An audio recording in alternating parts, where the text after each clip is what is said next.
So we've got a big episode today because I think that since I was kind of playing catch up last week with the two-parter, there were some stories from last week that were newsworthy and that I wanted to cover, but that I couldn't. So they would have made it into today's episode, which makes today's episode a bit longer, which I think is good. And if there was anything from last week that I was missing that you were hoping I would cover, hopefully it will be in here for you. We've got lots of Salt Lake City, Beverly Hills, Atlanta, Summer House, Southern Charm, and just so much more. So enjoy the episode.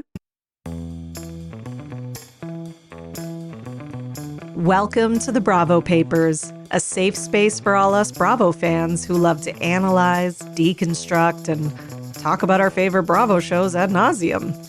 So join me, Bravo and Botox, and we'll catch up on all the Bravo news and read way too much into our favorite shows and Bravo celebrities.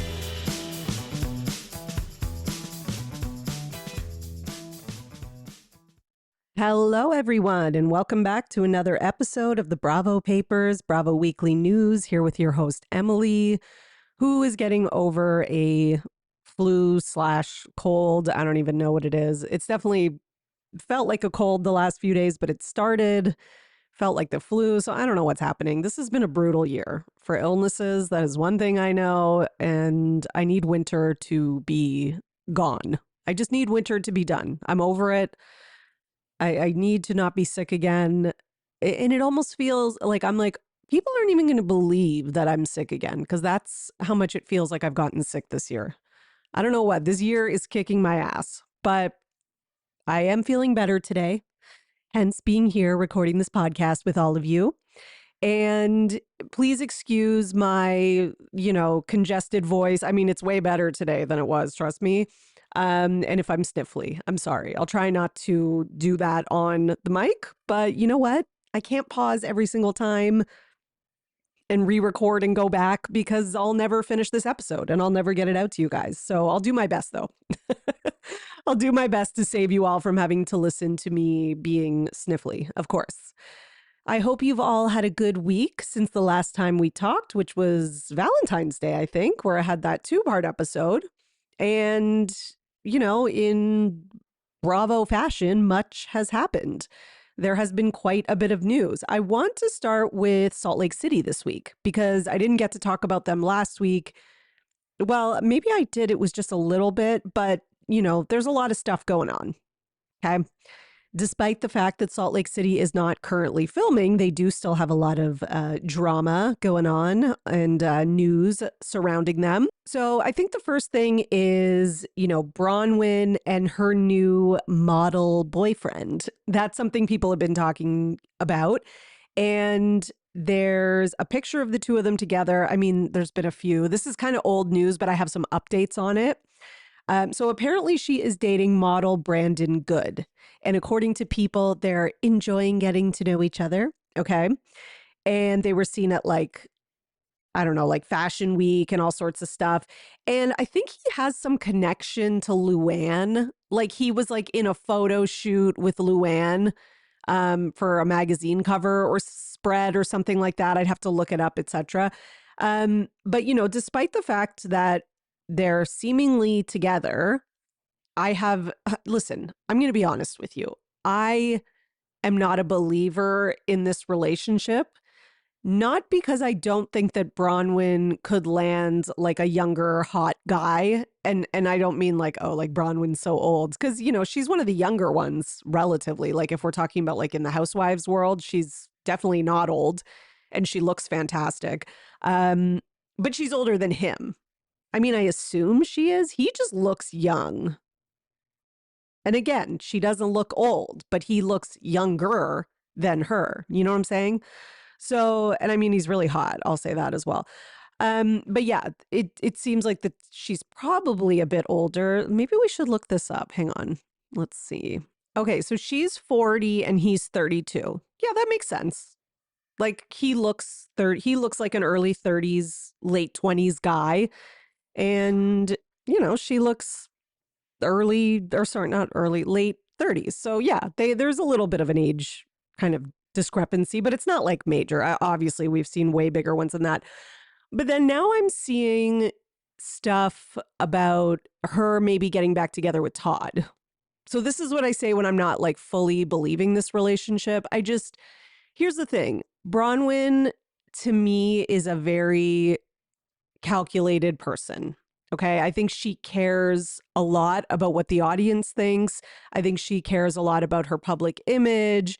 I think she cares a lot. Like, she was an influencer before she was on Salt Lake City, and she does kind of check off some of those things those traits that influencers often have, where like she cares a lot about how she's perceived and she kind of manufactures and curates her image and perception and people's perception. And I mean, won't even ever forget Mary Cosby in an interview saying that Bronwyn cares, of the whole cast, Bronwyn cares the most about what people think. And, that was like a year ago, but that stuck with me because I get that same vibe from her.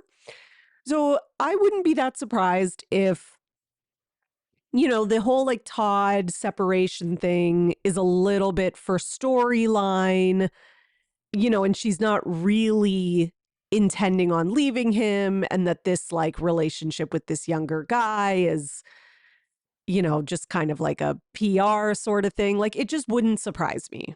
Again, maybe it's a real relationship. I don't know. But the fact that I'm already seeing stories about like, oh, Todd is, Bronwyn saying that Todd is really trying to make things up to her and blah, blah, blah.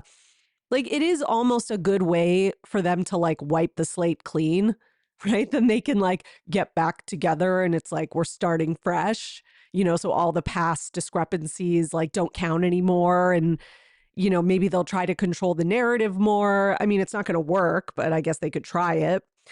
But yeah, you know, I'm just suspicious. It just seems like a little much. It's like they announced the separation. It just seems like then there's like these very kind of staged looking photos of the two of them. I don't know. It's something is not giving authentic to me.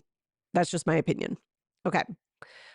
So what other news do we have from the Salt Lake City girls? So according to Crystal Kung Minkoff on her podcast with Cynthia from Real Housewives of Atlanta, Cynthia Bailey, they confirmed on their podcast that Salt Lake City no longer gets screeners. Okay, so there was kind of like this blind item going around that went to Dumois. And this is what it said. Okay, it said renewal letters have gone out to the RHOSLC ladies for season 7, and they include a new mega clause, which is non-negotiable for all new and renewing cast. It's called the Narrative Integrity Clause. Basically, the cast are not allowed to create, influence, or leak storylines about the show or other cast members off camera. This includes using third parties as a proxy. Any on-camera discussions about unverified activity will be cut from the final edit, and any verified activity is punishable on a scale that includes financial penalties, loss of screen time, demotion, and firing. Production isn't fucking around. They're tired of grasping at straws with this bunch and know they need to regain control. This clause has had a mixed reception amongst the cast. 2 of them are holding out on renewing, hoping it will push production to cave.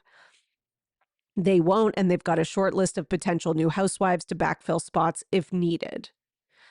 Okay. And then Crystal and Cynthia were talking about this on the podcast. And Crystal said, okay, well, Salt Lake City is no longer getting screeners. And she said, do you guys get screeners on Atlanta? Because Cynthia is currently on Real Housewives of Atlanta. And Cynthia said, yeah, we do. And she said, no, because Crystal was like, do you guys still get screeners? And she was like, no, we do. And then, Cynthia basically says, if they're not getting screeners, it's because they're being punished for something, which I do think makes sense. Now, Crystal says that she spoke to someone at the white party. She doesn't say who, but this would be Kyle Richards's white party that she had for Real Housewives Ultimate Girls Trip.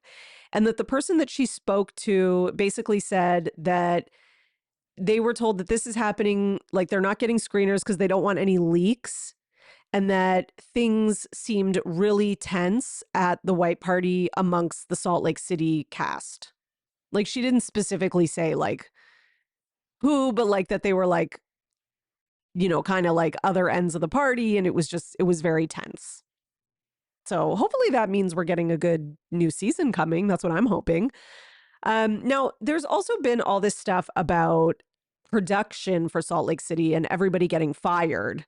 So we all kind of remember at the end of last season, which was not that long ago, that, people there was quite a bit of fan backlash and people complaining about, the show becoming like overly produced and like, in the finale, it's like they were trying to like recreate the Bermuda moments and Monica Garcia was pointing out some of the connections, but a lot of the fans were as well. And that, there was also like the idea of just, it felt inauthentic. And then the storylines were like things that weren't happening on camera. It was like, oh, well, Lisa said this off camera.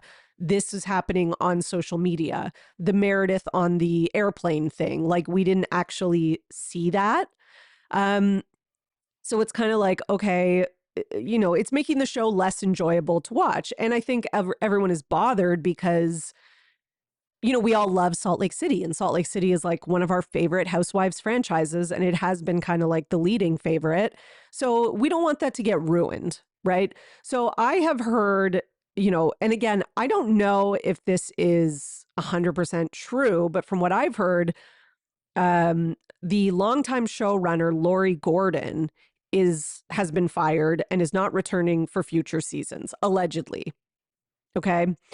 And people are speculating that it's because of how overly produced things are and that they were, the network was trying to gain control over the show again because people felt like it was, there was like fake drama and forcing narratives. And that was kind of something Meredith Marks was sort of like pointing at during the reunion.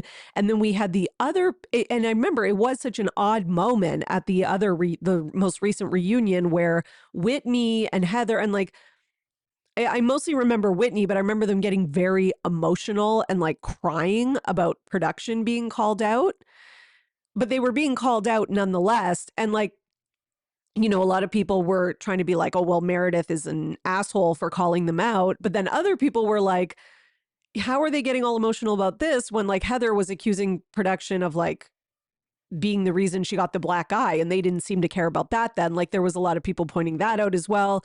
But it does seem like there is something happening behind the scenes, and sometimes when you have people who work on a show for a really long time, you can kind of like, lose the plot for lack of a better term, or like because the show is doing so well and has become so successful, like there's that pressure to like recreate it, and then people kind of lose their way trying to do that.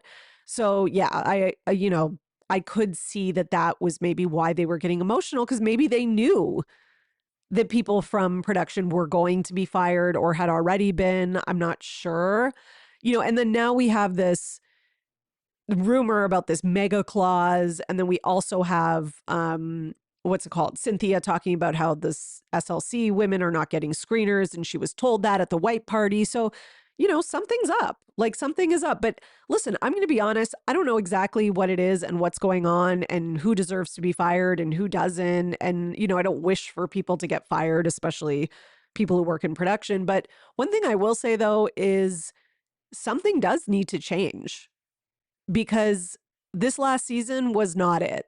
Like it was good for the first half, but the second half was way too produced. It was way too inauthentic. It was annoying to have to argue about things that the audience couldn't even see or judge on camera. And it just was like, you could tell they were losing their way. And it's better to cut the head off the snake now than wait until the show gets really bad and everyone is like, what the hell is this? Like we did with OC for those years where it got really bad. It's better to just do it now.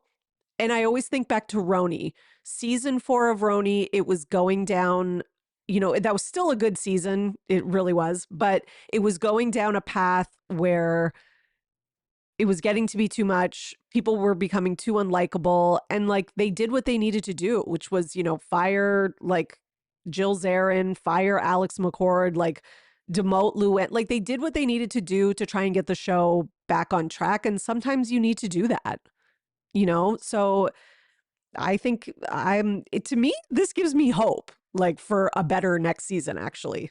So anyways, but again, we still don't even know how much of that production stuff is true and how much is not. But from what I've heard, it is true, the production being fired. As a larger chested woman, one of my biggest issues is that I always need to be wearing a bra. But here's the thing, I want to be comfortable basically all the time. And, I go on these websites and I see these little triangle bralettes and things like that. And I'm just like, I can't wear that. It's just never going to work on me. And this is where Skims has come in and kind of saved the day, to be honest, because now with their Fits Everybody Scoop bralette, I am able to wear a bralette and it looks good. It doesn't give the dreaded like uniboob. It doesn't give the dreaded look of like it's all just meshed together and, you have no form and no shape there. It actually has support, but it's also comfortable and it looks really good. Like you don't lose your shape. And for me, that's important. And I want to look good in it. And I want to be able to nap in it. And I also want to be able to go to the grocery store and do all that stuff. So shop my favorite bras and underwear at skims.com. After you place your order, be sure to let them know we sent you. Select podcast in the survey and be sure to select our show in the drop-down menu that follows. The new year is officially here, and I think we're all getting pretty tired of winter. I know I am. So I'm keeping myself cheerful by looking forward to spring and getting my house spring ready with Wayfair. Wayfair has everything I need to rejuvenate my house for spring. One thing I'm working on right now and hoping to have done by spring is I'm redoing our primary bedroom. It's always been super basic, but my husband's putting up some wainscoting. And once he's done, I'll be adding a gorgeous wallpaper that I got from Wayfair. They have so many options, like the original type, peel and stick, wall decals. So I got this gorgeous woodland wallpaper. It's very subtle and in a beautiful faded green, very calming, and it's perfect with the more traditional wainscoting we're doing. It was so convenient how many options Wayfair had for wallpaper and literally everything else home. Plus, the best part, free shipping, of course. So get organized, refreshed, and back on track this new year for way less. Head to wayfair.com right now to shop all things home. That's WAYFAIR.com. Wayfair. Every style, every home. So in other news, in terms of cast members coming back and not coming back, initially we all thought Brittany was not coming back, but now she's saying that she actually is coming back. So, like, I don't know what the hell to believe here. It's like, it's very confusing, but it seems like she did confirm on social media, Brittany, that she is coming back, which I don't know. Like, I feel like Brittany was fine for like a minute. Like, she had her purpose and she had her place. And I just kind of feel like her time was up. And like, I just don't know what else we need from her. Like, I'm just kind of feeling like I'd rather have like someone new, like a new friend of to try out. So I don't know. I'm not like that excited about this, but Meredith Marks has also confirmed that she is coming back with a picture of her filming a confessional, saying never met a confessional look I didn't like, because there's been so many rumors about like Meredith's not coming back, which I never believed because I just didn't. Like Meredith just brings way too much drama and kind of funny moments and stuff like that. Like I just think there's no way they're letting Meredith go. So I wasn't surprised about that at all. But yeah, it seems like she's back. And, it seems like Brittany's threat of like, I will never film with Meredith was obviously an empty threat. But like, who are you to make that threat, Brittany? Like, I'm sorry. You can't be like a friend of who's like, not that impactful on the show. And then you're going to say that to like an OG. Like, I don't know if Heather and those other girls convinced Brittany that they could actually get Meredith off the show.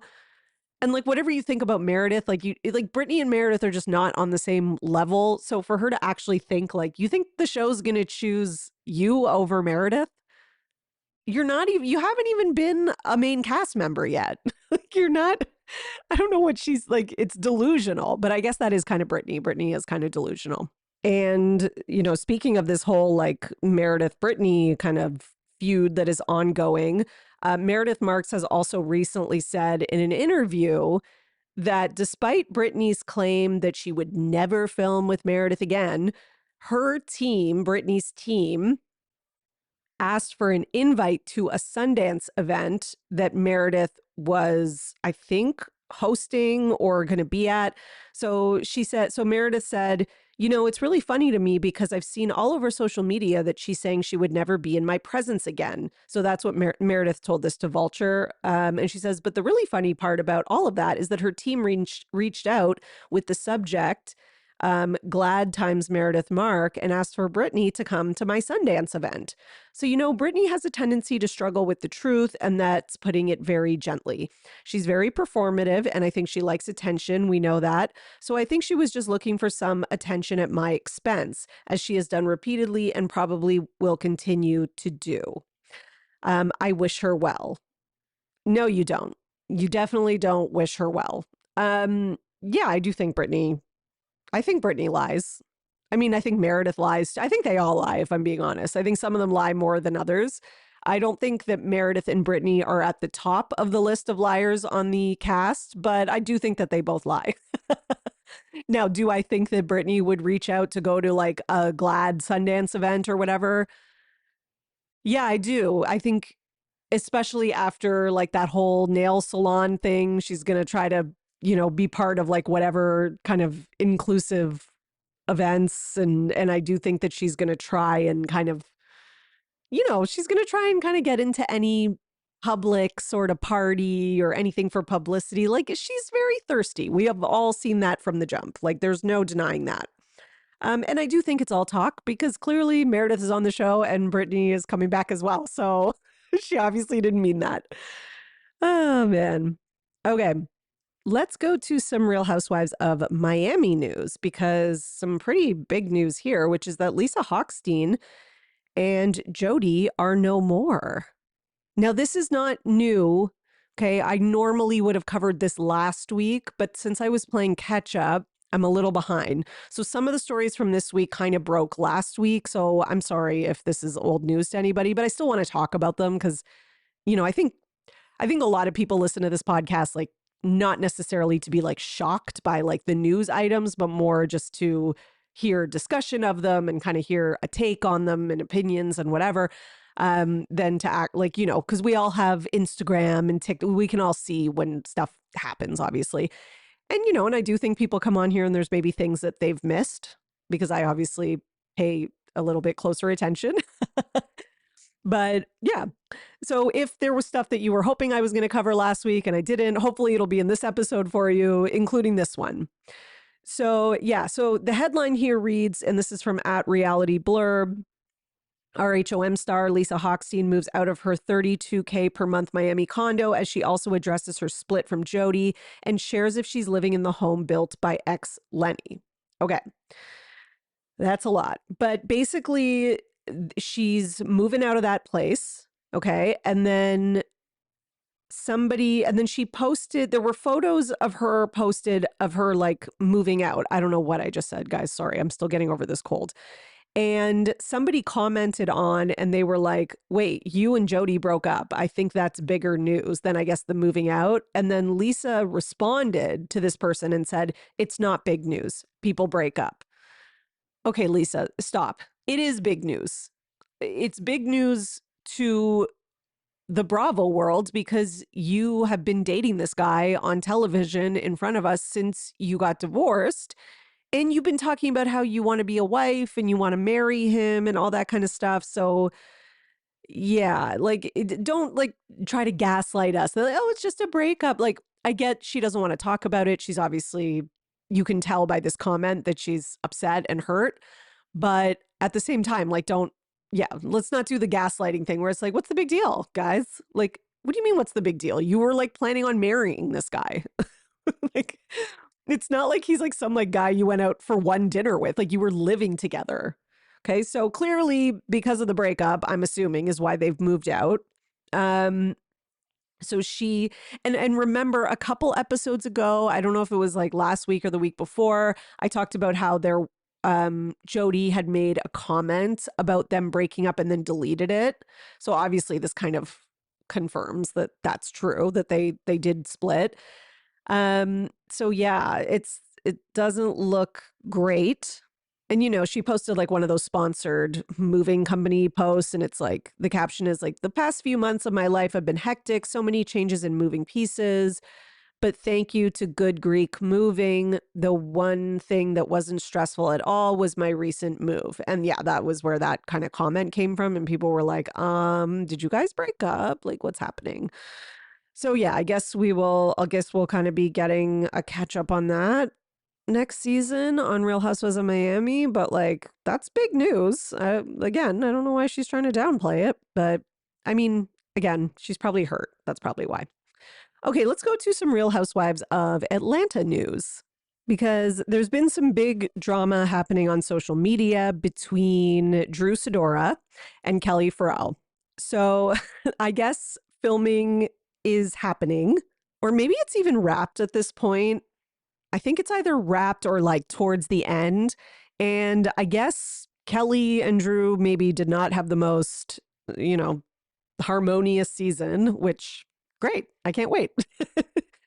But okay, basically what happened is that Drew went to visit one of Kelly's restaurant locations. Okay, so Kelly owns Nana's Chicken and Waffles. So Drew went to visit it. And when she went there, it was closed.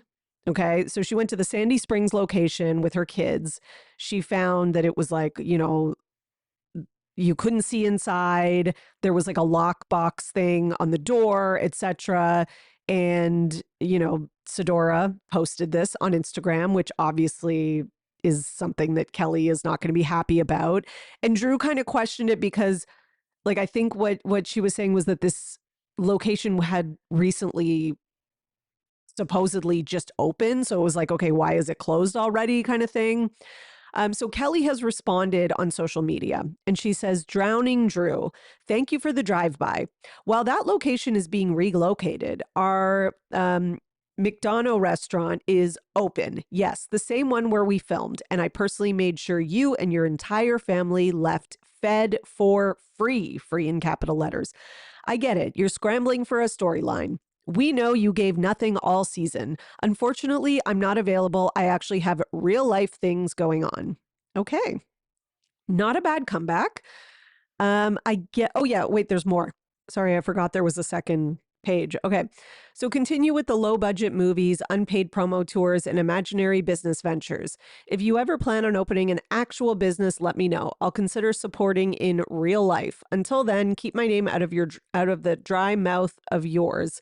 Maybe you can get a man that actually claims you. P.S. This is weird shit that Drew does, and when I don't know what that means. Call me next time, boo.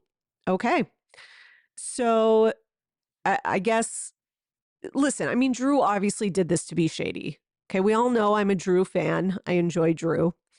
Something must have happened between them this season. And I'm not making an excuse for Drew to do this. I'm just saying there must be some type of beef or something between them because why else would Drew go like just for the hell of it one random afternoon with her kids to be like, look, the location is closed.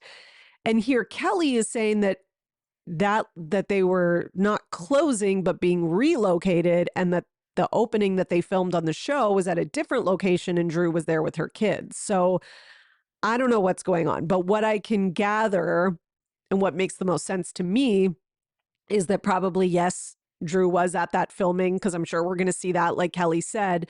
And probably there's some other rumors about her having to close other locations. And, Drew was like trying to get back at Kelly for something. Who knows what?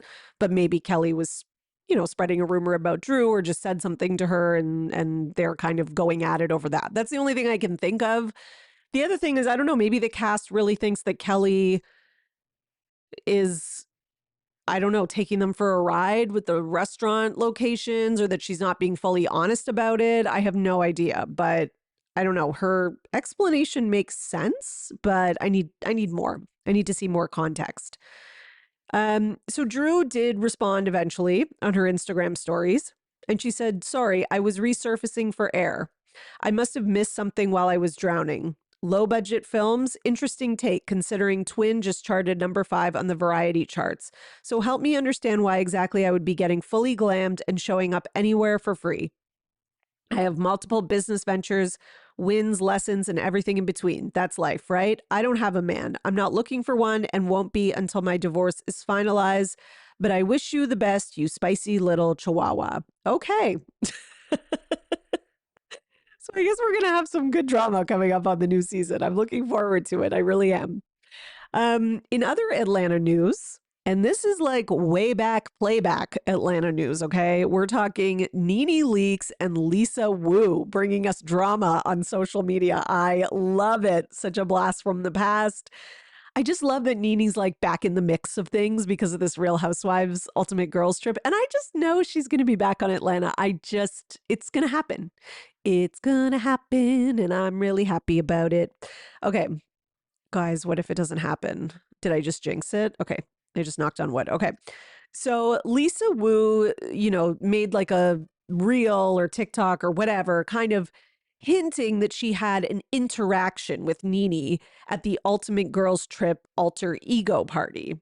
Okay. So this was when they had like a stop in Atlanta and they had an alter ego party. And Nene responded in a comment and said, desperate, AA dot dot, please go heal, girl. So she's saying she needs to go to AA? Yeah, that's got to be what she's saying. Because there's kind of been like always this like rumor or yeah, I've heard, that like people say Lisa Wu maybe has a drinking problem or whatever. So then Lisa responds. And I guess like people are saying that's the other thing, that Lisa seems intoxicated in the video. So then Lisa responds to that with like an AI image of a moose who is squatting, who I guess that's supposed to be Nene, which seems pretty mean.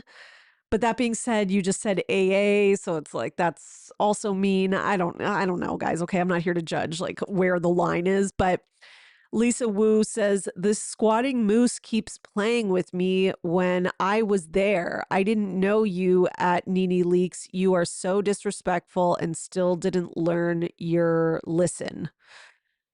I'm assuming she means lesson and that was a typo.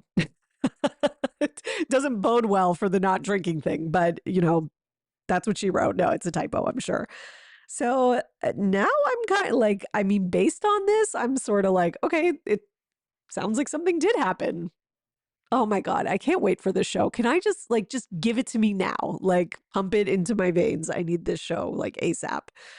The Real Housewives Ultimate Girls Trip, I need to see all of it. I want to see Nene and Lisa Wu. I want to see Ashley Darby and Kyle Richards, even though that'll be boring. I want to see it all. Okay, and in our last piece of Atlanta news, according to TMZ, Kandi Burruss, another, Atlanta throwback, although Kandi, sorry, hasn't been off the show for that long. Did I say Candace the first time? I'm sorry if I did. I meant Kandi. Kandi slams Todd Tucker as guest house squatter. That's TMZ's headline, by the way, not mine. Okay, so this is the gist of the article here. So Kandi Burruss alleges that her estranged husband, Todd Tucker, is living rent-free in her Atlanta guest house and hasn't contributed to household or child-related expenses amid their ongoing divorce. She claims he hasn't paid for utilities, lawn care, alarms, tuition, school supplies, or child support, despite attending their kids' birthday parties. Kandi, who has been working on Broadway in New York, says she remains the primary caregiver with a nanny handling additional childcare. She is asking the court to require Todd to pay child support, share child-related expenses, and establish a formal parenting schedule. Okay. So this article came out and, we had people being like, Mama Joyce was right and screw Todd and da-da-da, which I'm on that side, by the way, in case just for the record. But then Todd has kind of clapped back.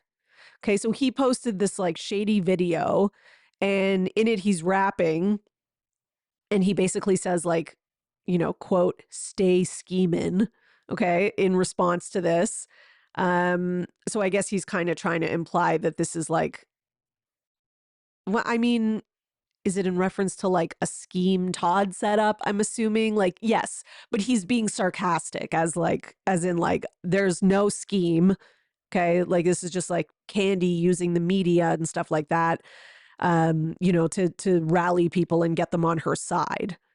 Okay. And according to TMZ, Todd alleges that Candy had some of her family members move his personal belongings from their main home to the guest house without his permission. So he says he didn't agree to that and he wasn't advised of that. And maybe that's why he's like holding out on paying for stuff. I mean, but even if they did that, which maybe they did, I could see that happening. I could totally see that happening. But if they did that, and even if they did, does that mean that you stop paying for stuff for your kids? Like, I don't think that's an excuse for not paying for stuff for your kids. Like, you still need to step up and pay your kids' tuition and whatever else you're supposed to be taking care of. I could understand maybe like, okay, if I'm living like in the guest house, maybe we need to renegotiate some of the payments for whatever. But at the end of the day, if it's your shared if it's your shared marital home, you know, and you split up and you're the one who moves out, like, I don't know, how do you decide kind of like who pays, does he pay less of the mortgage if he's living in the guest house? Does he still pay an equal amount because that's where his children are primarily living? Like, I don't really know what all the legalities are with it, but if you're in the guest house, then you are going to be paying some utilities and lawn care and stuff like that because you are still using the property. So like for him to be paying nothing and not paying any child support or anything, like that's crazy. Like that is crazy. Okay. I have to say, I never feel truly put together until I have a manicure. It just makes me feel better, gives me more confidence, but I'm so bad at doing them and I can't afford to be going to the salon all the time.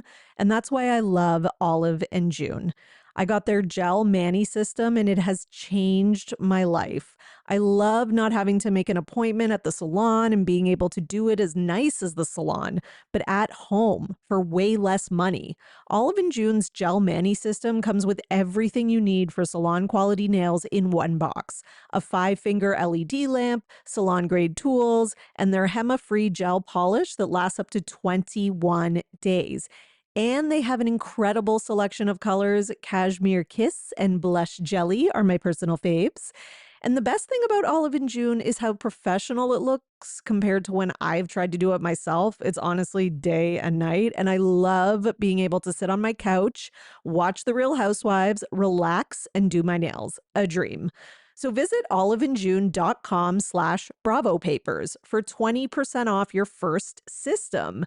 That's OLIVEANDJUNE.com/BRAVOPAPERS for 20% off your first system. Okay.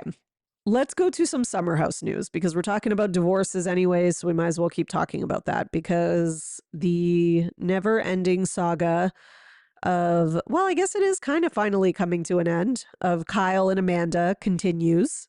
So after the most recent episodes where Kyle's been like giving Amanda a hard time for smoking weed late at night or whatever, Amanda is clapping back at Kyle with a TikTok video. So she posted a picture of her basically like singing, like she'll do whatever she wants. And while she's singing it, there's like smoke coming out of her mouth. I think it's a filter, or is it real? Yeah, I think it's a filter. And she's kind of just like lying there with her dog, being silly. So yeah, she's not, gonna let him kind of run away with that narrative, nor is the internet really, because from what I've seen, no one really cares about this weed thing. And listen, I mean, this is what Kyle does. When he did this to Carl by outing him about his cocaine use, anytime anyone accuses him of something, he gets his back up against the wall and he starts throwing out accusations, right?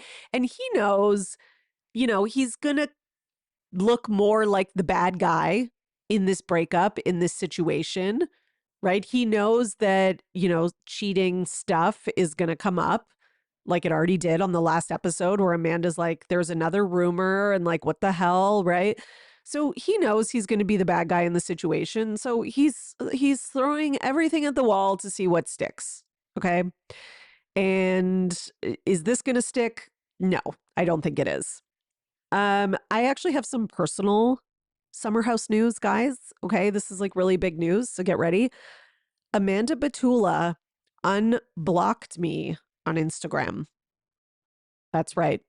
I have been blocked since how long ago did she block me? It was a long time ago. I feel like it was like 2022, maybe. Like it was like a few years ago.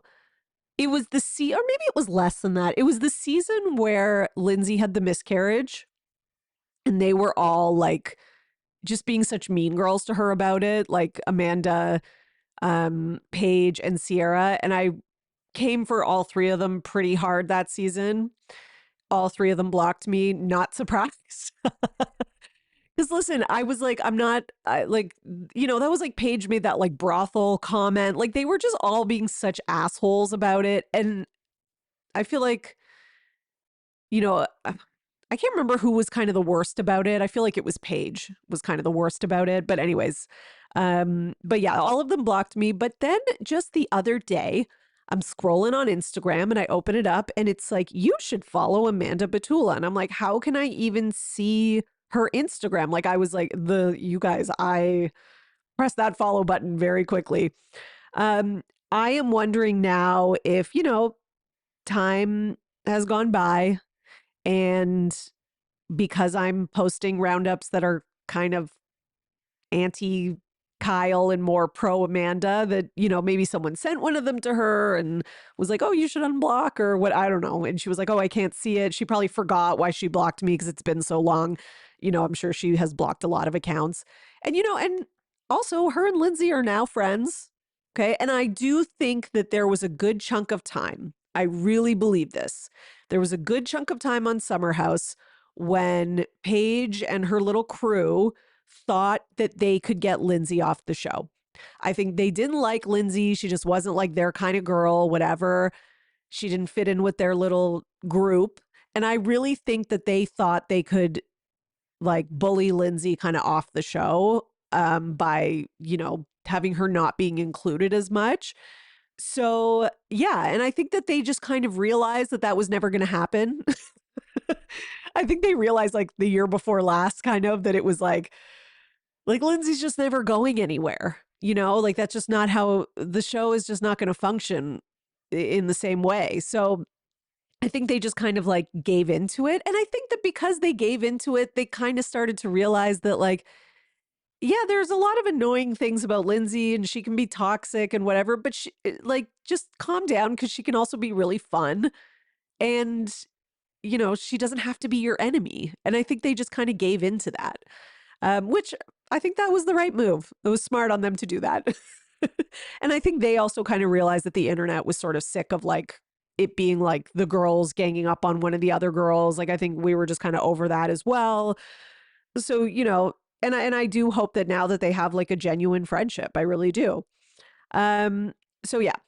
So in long story short, Amanda has unfollowed me. That was really anticlimactic. Unblocked me. I mean, all I need now is a follow. She's not following. I just need a follow. And then we'll be fully back. Okay. In other news, there has been a little bit of like tea, of maybe like verification that Kyle did cheat. Not that I even need verification that Kyle cheated. I know Kyle's cheated. We all know Kyle's cheated. There's been so many rumors about Kyle cheating. It's like, I'm sorry, where there's smoke, there's fire. But at the Bravo Investigator got this blind item and posted it on her Instagram saying, okay, so the comment said, I know he did. So I'm assuming that's in response to like some comment about cheating. I know he did, saw him at a bar in Michigan, making out with someone completely hammered, but you didn't hear it from me. And then there was more as well. Again, not verified, but somebody wrote 1,000% he was in town for a celebrity cornhole tournament. Well, that's really specific. I didn't watch, and I'm not being sarcastic, I didn't watch Summer House at the time, but my friend told me he was married and he was making out with some chick who was clearly a fan. I mean, he was super drunk. We ended up chit-chatting the next day at the same bar when he was more sober. I worked down the block and had shifts there, and he seemed completely different sober. He was with Ryan Lochte, who also watched the whole thing go down. And then there's a picture, and you see like Kyle looking extremely inebriated. This is back in his mullet days. And yeah, there's like a guy next to him, but their faces have been blurred out by the Bravo investigator who blocked them out, and a bunch of girls. And Kyle kind of seems like he's like leaning into one of the girls. So, just add it to the list. Add it to the list of the many, many times that Kyle's been accused of cheating. Okay, so in other Summer House rumors, a blind was sent to Dumois saying, don't be surprised if Jen Tran and Jesse Solomon are spotted together soon with the eyes emoji. Okay, so who is Jen Tran? Oh, that's okay. I was like, she looks so familiar. She appeared on season 28 of The Bachelor and starred in season 21 of The Bachelorette. She's the first Asian American in the lead role in the history of the Bachelor franchise. Okay, I knew her from somewhere. Yeah, because I think I used to watch it when she was on the first time, I think, depending on when that was. But yeah, so apparently maybe we might get a little spotting of Jesse and her together. I mean, she's really gorgeous. Jesse is fine, I guess. I don't know. He's all right. He's kind of annoying. Like I liked him at first, but I don't know. There's something lately, like it's not like he's done anything particular. Maybe it was just the whole last season with Lexi thing, but there's something about him that it's like I just feel like I got the ick. And I didn't even think he was like that hot in the first place. Like I was never like, ooh, Jesse. But and I'm getting kind of like a vibe that a lot of the other guys in the house, not a lot of the other, but like I'm really getting the vibe that Wes doesn't really like Jesse. Like I just get the vibe that like he's not as well liked as like I don't know. I think they were kind of thrown into being friends because they were the two new guys, but I don't know how much they actually like each other. I don't know, just my opinion. So, in other Summer House news, Hannah Berner, so we're going back, okay? Old school. Old school today. Old school Atlanta, old school Summer House, okay? Apparently she is being called out over making a joke about ice at her stand-up show in Chicago. So somebody on Reddit posted, I was at Hannah's stand-up show tonight at the Chicago Theater, and she made a joke about calling ice. She was talking about how her husband Des speaks multiple languages and how she can't read his texts that are in Mandarin, and followed it with, I should call ice on him. So disgusted and disappointed, left early, and not the only one. Still in disbelief, not sure if I can look at her the same. Yeah, I mean, first of all, it's just not a good joke. Okay. It's offensive from like, just a general tone deaf kind of like with everything that's going on right now. It's offensive from that angle. And it's also just a bad joke. It's offensive from a comedy angle. Like, I'm not a professional comedian or anything, of course, but like your husband speaks multiple languages, so you're going to call ice on it. It's not even clever. It's not thoughtful. It's not like, I just don't understand why anyone pays to go see her. Like, I'm not trying to blame the audience or anything because, fine. I guess if you're a fan of her, good for you. But I just find her to be so unfunny always. And I'm sorry, but most of her stuff is stolen from online memes and stuff like that. Like, how she got a Netflix special is beyond me. Sorry, I'm just going to say it. I just don't understand. I guess because of the popularity of the podcast. That's the only thing I could think of. But yeah, what like a stupid, offensive joke, but on top of it, just not even funny. Like it's just all around a fail. Okay, let's go do some Southern Charm news because we've got quite a bit of that as the season is coming to an end. So let's start with Austin and Whitner on Watch What Happens Live. So they were on Watch What Happens Live. Austin was asked if, it's heartbreaking for Audrey to watch the season back and see kind of how done he is with the relationship. He says he feels bad and it must be hard. And he says it's hard for him too. He's trying so hard this season to be like the victim and like, I'm sad because my relationship's over and like da da da. But I'm like, you're not even sad. I'm sorry. It's just really comes off like fake to me, and like he's pretending to be sad for the cameras because he just wants like sympathy from the audience. But it's like you were checked out of that relationship. I'm sorry. Like I'm not buying it. Anyways, so he has to remind us that it's hard for him too. Okay. He says that they are still in touch, but not often. And that she was like, WTF when the trailer came out. Yeah, of course. Because you're like kissing Sally and like you just look like you don't give a shit. So I don't blame her. He also says that when asked when the last time he hooked up with Lindsay was, Austin says that he almost hooked up with her at BravoCon. And kind of makes a joke like and says she was fully pressing. Oh, Lindsay, why? Like, just get him, like, I don't know. I guess if Lindsay's just looking for like a one night stand or a hookup, I mean, that's all these guys are good for, in my opinion. The Southern Charm guys, they're good for like a one and done kind of thing, or you're just looking for a hookup. I hope she wasn't pressing for anything more than that. It doesn't sound like she was. But yeah, that's what he said. He also said that his mom met, and I'm sure Austin was flirting just as hard with Lindsay and trying just as hard with her. So I'm not going to fall for this like one-sided thing. He also said that his mom has met Sally and really likes her. He says he doesn't believe really that Sally wants to like settle down and have a family right now, and that her going out habits don't really reflect that. He also says that he doesn't agree that Sally's not a girl's girl. Here's the thing though. This like, I can understand how he could say that from like, a straight guy perspective, but from a woman's perspective, I don't think that Sally's going out habits mean that she's not like looking to settle down. If anything, she's going out and doing all this stuff because she's trying to be like the fun, cool girl and hoping that you're going to pick her, which you're not because you're Austin. And I don't think you're ready to pick anybody. But that is what's going on. But the second that Austin is like, I'm ready to settle down and I want it to be with you, trust me, Sally would be like, okay, like ready to hang up her coat. Okay.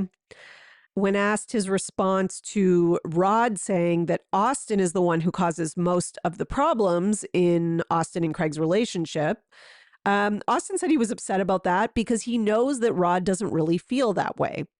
So Austin says that he confronted Rod about this, and basically Rod was like, oh, well, like, I just feel like you can take it more than Craig. That's why I said that. And then Austin reacted that was BS and that Rod's just too chicken shit to say how he really feels. He says that Rod said sorry and said, my bad on Instagram. And then Rod replied to the clip and said, I love some Austin because, girl power. And Austin replied saying, you fucked up, boo-boo, just own it. Okay, so I guess things are not going well between them. I mean, the other possibility here is that Rod does think that Austin's more of the problem, and he still likes Austin better because Austin's his friend, but he doesn't know, how to kind of tell his friend the hard truth. I don't know. That is a possibility too, but I don't know. It sounds like Rod is kind of talking out of both sides of his mouth, which I'm sure he's going to have to answer for at the reunion. Okay. Now Whitner was also there. That's kind of Whitner this season on Southern Charm. He was also there. Didn't really do anything that noteworthy, but he was there. He was also on Watch What Happens Live with Austin. And he was asked his reaction to Sally, because the last time Sally went on, she was saying that fans don't really know the real Whitner yet, and kind of implying that, you know, maybe there's something bad about him that we don't know. Whitner says the reason this season, that this season will vindicate him and he won't look messy the entire season. So I'm assuming he's implying that Sally looks messy the whole season, which that is true. But I don't know. I'm wondering what Sally meant by that, or if we're going to get more specifics. Like maybe there's something he does or says or a way that he acts off camera. I don't know. I wonder if that'll come up at the reunion. Speaking of the reunion, the entire cast went out after the reunion except Vanita. So that's kind of sad that she was left out. Now, I don't know if it's for like a specific reason or people are not getting along with her or who knows if she just had a date or something. I don't know. Maybe she had a date with Carl. If they filmed it in New York City, I don't know. Possibly, but I don't know. I don't know. But I hear a lot of people online talking about like Vanita needs to move to Summer House, which I could kind of see that. Like, I could just see her. I mean, it's a lot to pick up your whole life and move somewhere, but I could see her being like, you know, the New York City fashion influencer girl. And like, I could just, that could make sense, you know, and maybe if she's going to date Carl. But I don't even know. Is Carl even staying on Summer House? Is Summer House still going? Like, I don't know what's happening with Summer. Like, it's going to still go, but it's going to be a different group. Like, I think they're going to kind of ushering out the older people. It sounds so bad. They're not even old. They're like 30, but they're like, you know, ushering out some of the, you know, original cast and they're bringing in this new show. So who knows what's happening? Okay. So then Sally was on Watch What Happens Live again. So not the time where she talked about Whitner and us not knowing who Whitner really is, but now she's been on more recently. And Andy asked if she knew Austin's mom was there last week in New York with him while he was on Watch What Happens Live. And she says yes. And she had lunch with him. And then Andy asked Sally, and here's the thing.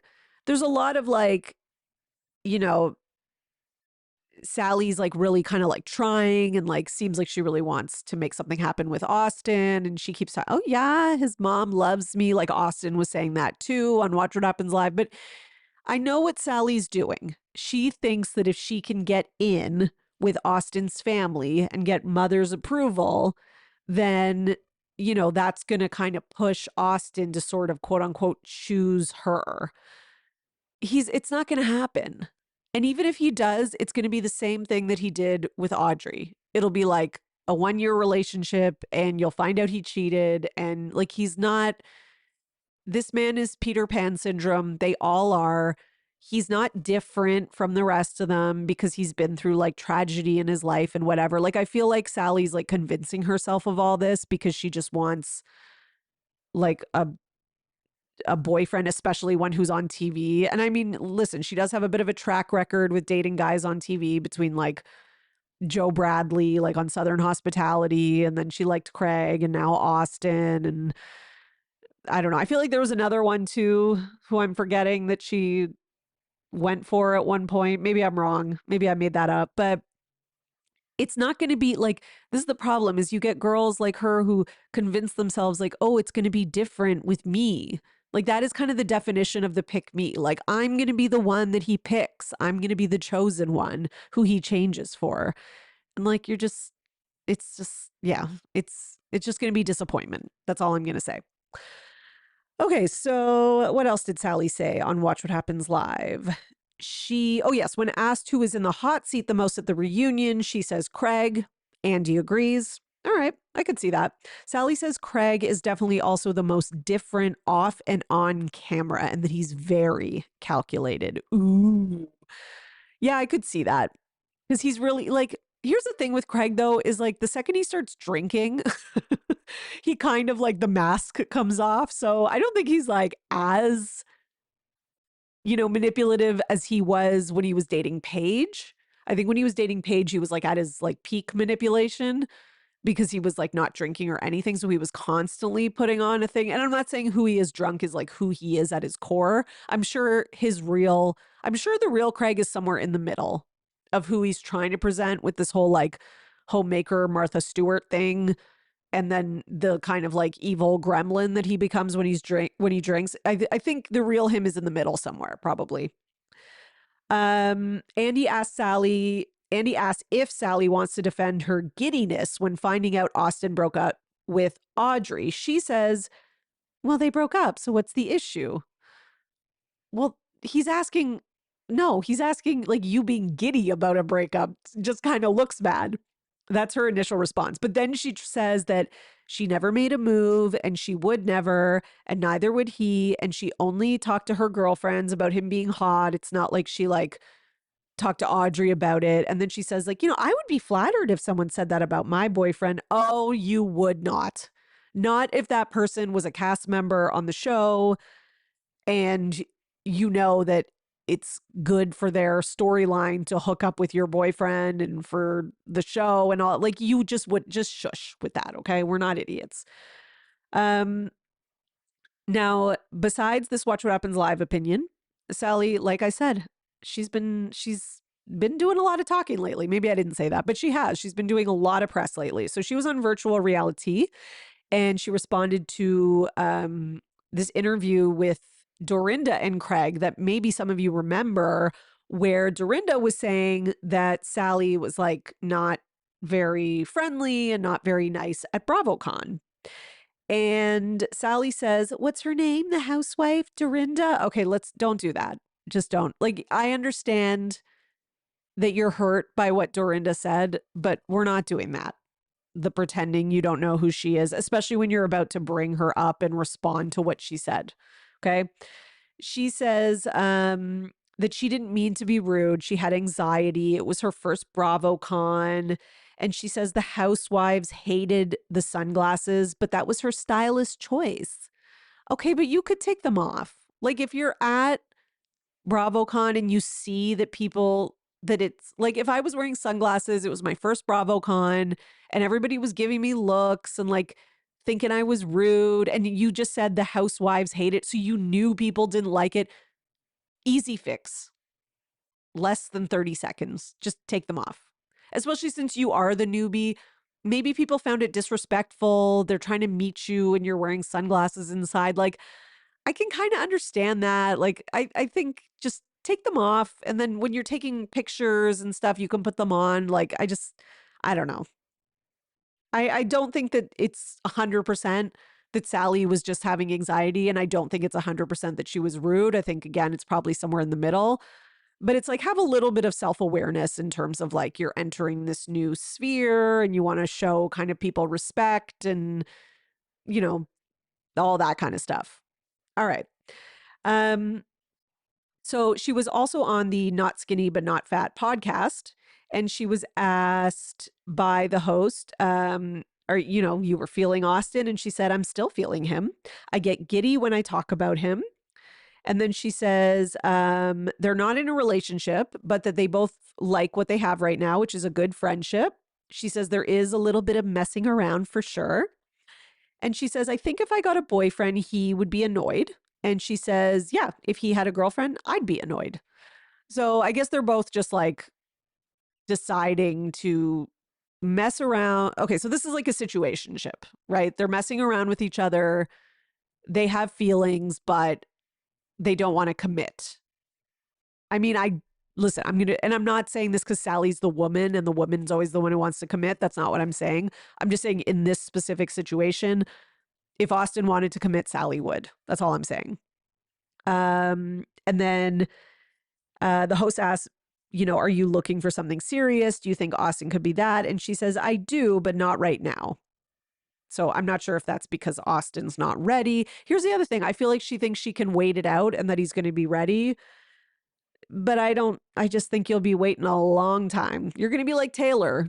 Taylor was waiting and waiting and waiting and waiting and waiting. And I'm sorry, Sally, but you will be waiting.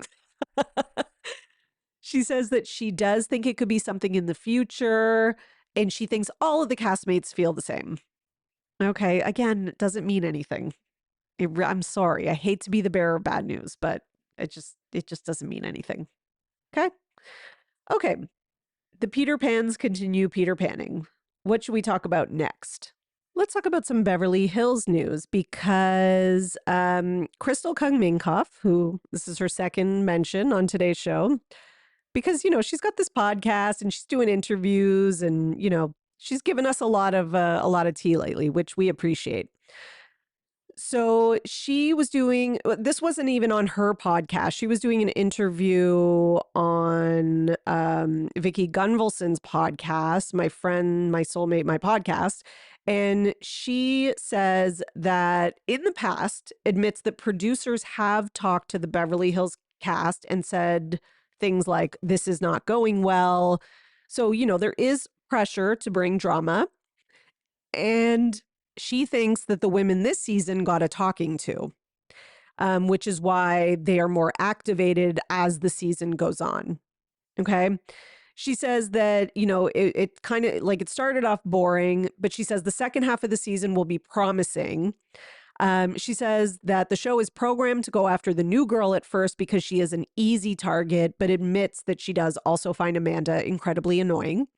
She says Amanda's business is not her thing, but acknowledges that a lot of people pay for online help services and that Amanda's business is no different, and she does not think it's a scam. Okay. I mean, I'm kind of like with Amanda's business, like, I don't think it's a scam in the sense of like, she's not promising a product, right? But like, you're paying for learning to manifest, but she's not promising that she will give you whatever you're like. If I'm trying to manifest that my marriage gets better, let's just say just say that somebody's paying for that. Okay. I want to have a better, more open communication in my marriage or something. I'm going to try to manifest it. So I guess Amanda is saying she will help you practice manifestation. And if you believe in that, that's kind of on you. Like, it's the same as paying for like, crystal healing or like again, there's no guarantee that the healing will come. But if you believe in that, or like astrology or something, or a psychic, like, they're providing you with kind of like a bit of a woo-woo service, I guess. And it's about how much you believe in that. So technically, I guess it's not a scam. Do I think, she's making money off of people's like vulnerabilities, etc.? Yeah, absolutely.